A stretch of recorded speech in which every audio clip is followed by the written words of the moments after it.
নমস্কার, tribe TV বাংলায় আপনাদের স্বাগত এবং আমার সাথে যাদেরকে নিয়ে এসেছি আজকের আড্ডায় নতুন করে পরিচয় করানোর কিছু নেই। আমি জানি আপনারা অলরেডি কমেন্ট করছেন, অলরেডি টিভির পর্দায় দেখে তাদেরকে চিনতে পেরেছেন। দুজনকেই স্বাগত, আয়ন এবং তোরা।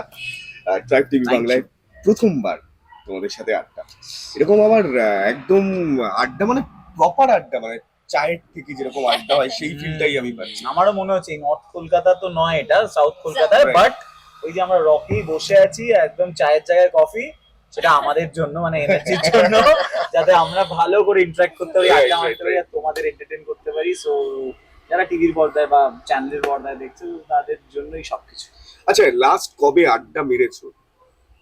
রকে বসে আড্ডা বহুদিন মারা হয়নি, কারণ সিরিয়াল চলে তো রোজ শুটিং এ। কিন্তু আমি সুযোগ পেলেই, ও জানে আমি কিরকম বাউন্ড হলে, মানে আমি সুযোগ পেলেই আমি আমার পাড়ার ওই ক্লাবে যাই, আমি রোজ রাতে ফুটবল খেলতে যাই। হ্যাঁ, মানে একদম পাড়ার বন্ধুদের সঙ্গে, পাড়ার লোকেদের সাথে আমি খুব কানেক্টেড। যারা ইন্টারভিউটা দেখছে তারা জানে।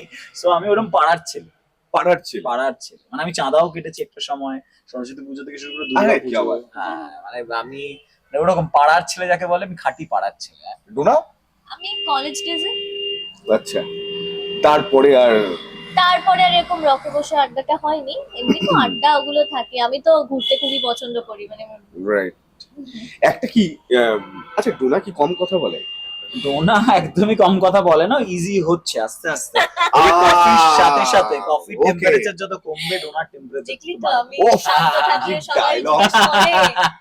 ও যে সবসময় বলে যে কামড়ে দেয়, এগুলো করে, এগুলো সত্যি এখনো কি?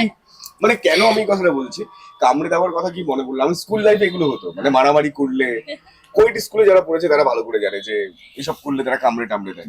ডোনার এই ব্যাপারটা আছে না এখনো পর্যন্ত? বাবা উইন্টার মানে অডিয়েন্স সাক্ষী আছে, মানে কত ইন্টারভিউতে যে ডোনা এই কাজগুলো করেছে আমার সাথে। আর আমরা না সত্যি মানে শুটিং এ যেতাম না, আমরা স্কুলেই যেতাম।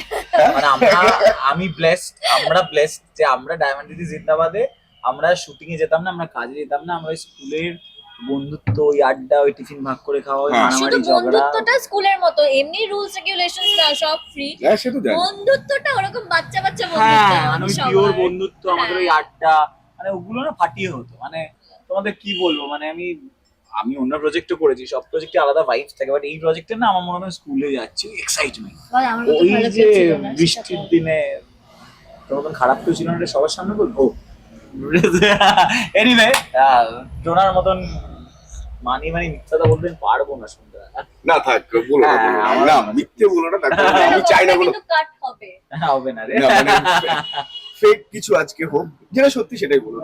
এটা মানে ডোনা, তুমি ওর ব্যাপারে বলো। এটাও ঠিক বললো। তোমাদের মানুষের কাছে যে ইমপ্রেশন, এন্ড তাতে ও যাই বলুক বা তুমি ওর সম্পর্কে যাই বলো, মানুষ কিন্তু 90% বিশ্বাস করে যাবে। এবার এগুলো আমরা মজার ছলে বললাম, হাসাহাসি করলাম, ক্যামেরা অফ হয়ে যাওয়ার পর তুমি ওকে মারলে, ও তোমাকে দুটো মারলো, সেটা আলাদা ব্যাপার, সেগুলো সব লোকে জানবে। বাট আমাদের ইন্টারেস্টিং ব্যাপার হলো আমরা ক্যামেরা চলাকালীন এইসব করে থাকি, কোথায় থ্রেড দেয় ডোনা, কি সাহস তোর, তুই আমায় মারবি, তুই এগুলো কি, তুমি কি ভয় পাও? আসলে না, আমি একদমই ভয়টা পাই না। আসলে একটা কথাই আছে না, যে মেঘ বেশি মানে সে বর্ষায় না, ওই হচ্ছে ও। আর আমি ঠিক ক্যামেরাটা না, আর সবাই দেখেছে আমি বর্ষায়, ওইটা তো ক্যামেরার সামনে উদ্যম মারি, বস্তায় বেঁধে দিই। জীবনেও কেউ আজ অব্দি বলতে পারবে না তুই আমাকে উদ্যম মেরেছিস। আমি রাখি না সাক্ষী, আমি সাবুতই রাখি। হ্যাঁ এক্স্যাক্টলি, তুমি নারী নির্যাতনে ফেসে যাবে। হ্যাঁ, মানে অনেক কিছু হতে পারে না।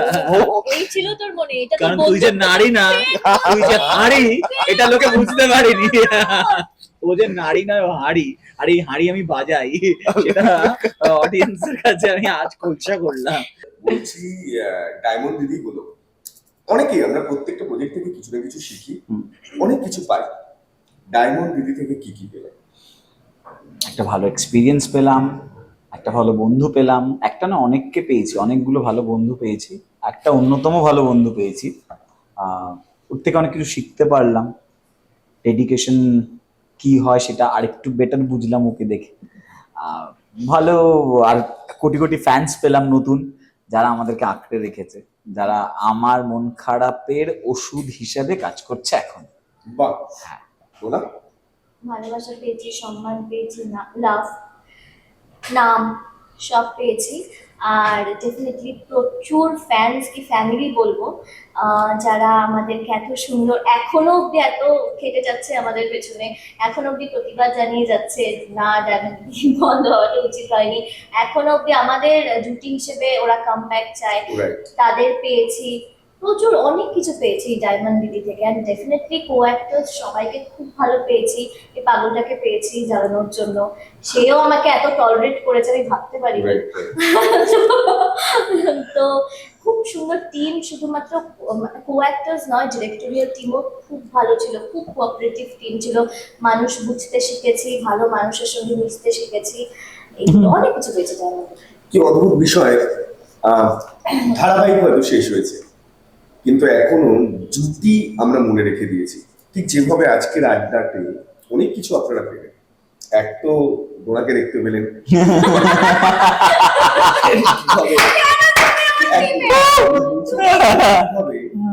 উত্তপ্ত করে হ্যাঁ এক্স্যাক্টলি সেটা আমাকে জানতে পারলো। আর এইভাবে জুটিকে বাঁচিয়ে রাখার দায়িত্ব আপনাদের। কামব্যাক ডেফিনেটলি হবে, কিন্তু কবে হবে সেই প্রশ্ন যেভাবে আপনারা করছেন সেই প্রশ্ন ওরাও করে, কিন্তু জুটিকে মনে রেখে দেওয়ার যে দাবি, যে আবদার, সেটা ডেফিনেটলি আমার সাথে একদম। তোমরাও করো। শেষ করব, শেষ করার আগে তোমার যত ফ্যামিলি মানুষ আছে যারা তোমাকে আঁকড়ে রেখেছে, তোমাদের আঁকড়ে রেখেছে, তাদের কি বলতে চাও? তোমাদের এটাই বলবো, তোমরা জানো নতুন করে আর কিচ্ছু বলার নেই, যে তোমরা আমার কোথায় থাকো। সো এটাই বলবো যে প্লিজ প্লিজ সেইভাবেই আমাদেরকে আঁকড়ে রেখো, আমাকে এতটা ভালোবেসো, ডোনাকে আরো বেশি ভালোবেসো, আমাদের দুজনকে খুব ভালোবেসো, আমাদের দুজনের জুটিকে তোমাদের মনের মধ্যে, তোমাদের পোস্টের মধ্যে টিকিয়ে রেখো। আর আয়ন ডোনার কামব্যাকের জন্য তোমরা যেভাবে প্রে করছো, প্রোটেস্ট করছো, প্রতিবাদ জানাচ্ছ, সেগুলোকে প্লিজ আরো 10 গুণ বাড়িয়ে দাও। এটাই আমরা চাই, মন থেকে চাই। আর তোমাদের কাছে চাইতে আমার কোনো লজ্জা নেই, কারণ আমি না চাইতে তোমাদের থেকে এত কিছু পেয়েছি। সো আমি ঈশ্বরের কাছে কৃতজ্ঞ যে আমি তোমাদের মতন ভাই বোনদের, ফ্যান্সদেরকে আমি আমার জীবনে পেয়েছি। সো আমার কাছে 2024-এ সেরা প্রাপ্তি তোমরা। কোনো অ্যাওয়ার্ডকে আমি ছোট না করেই বলছি, আমার কাছে তোমরাই আমার অ্যাওয়ার্ড, তোমরাই আমার সেরা প্রাপ্তি 2024-এর। সো আমি চাইবো আমার এই ফ্যামিলি মেম্বারগুলো, এই ছোট ছোট ভাই বোনগুলো, বড়রা ছোট, বড়দের প্রণাম জানাই, ছোটদের অনেক ভালোবাসা, প্লিজ তোমরা আমাকে এইভাবে আঁকড়ে রেখো, এইভাবে ভালোবেসো।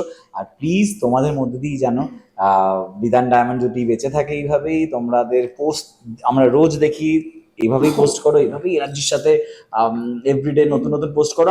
ওই ওই সব বলে দেয় বেসিক্যালি, এইসব কথা ওই সব বলে দেয়, দেখলে তো, আমার জন্য মেনে নিতে হবে। ওভারল্যাপ হবে এইসব ওয়েট করে না। তবে আমার ফ্যামিলি, আমি ওদেরকে যে ফ্যামিলি বলি, ওরা খুব ভালো করেই জানে, ওরা খুব ভালো করে জানে যে ওদেরকে আমি কত বেশি ভালোবাসি, সবকিছুর মানে ওরা সব মেসেজ হয়তো দেখে উঠতে পারি না, বাট অনেককে আমি রিপ্লাই দেওয়ার চেষ্টা করি আর রিপ্লাই দিই। শুনছি, দাও। মন্ত্রমুগ্ধ হয়ে আমরা ডায়মন্ডের কথা শুনছি। ওর আমার না বাকি ভালো কথা- লাগে। বাকিও যা যা বলবে সেটাই তো জানতে চাইছিলেন, শেষে কি বলবেন সেটা জানার জন্য আপনারা অপেক্ষা থ্যাংক ইউ।